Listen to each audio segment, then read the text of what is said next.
Isa sa mga problema, Renza, ng mga guro tuwing pasukan ang pag-engganyo sa mga estudyante na mag-aral mabuti. Ayan, marami raw kasi ang nababagot sa klase, naiinip.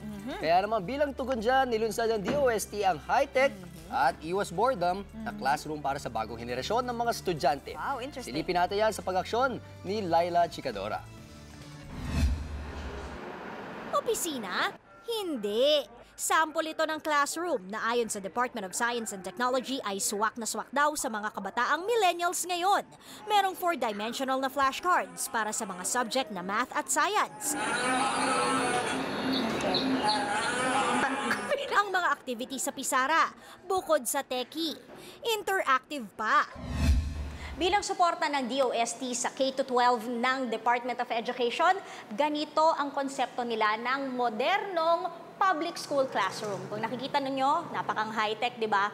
Merong mga courseware, may laptop at may tablet ang bawat estudyante. At yung mga lamesa, di na uso armchair ngayon. Ayan, no? Nakadetach ang mga lamesa, pero pwede ring pagdikit-dikitin, lalo na kung may group work ang mga estudyante. Ito pa, silipin niyo yung blackboard. Hindi na kailangan ng chalk. Bukod sa tipid na kayo doon, iwas-an-an pa ang mga estudyante, pati si ma'am. Welcome dito sina teacher para magsanay. Ang kanilang mga lecture o courseware. Bukod sa animated, naka-voice over na rin para iwas malat na si teacher. Importante,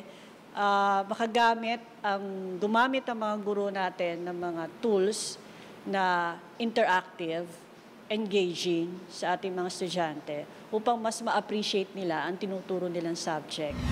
Kung nasa malayong lugar naman si ma'am, ang classroom na ang pupunta sa kanya.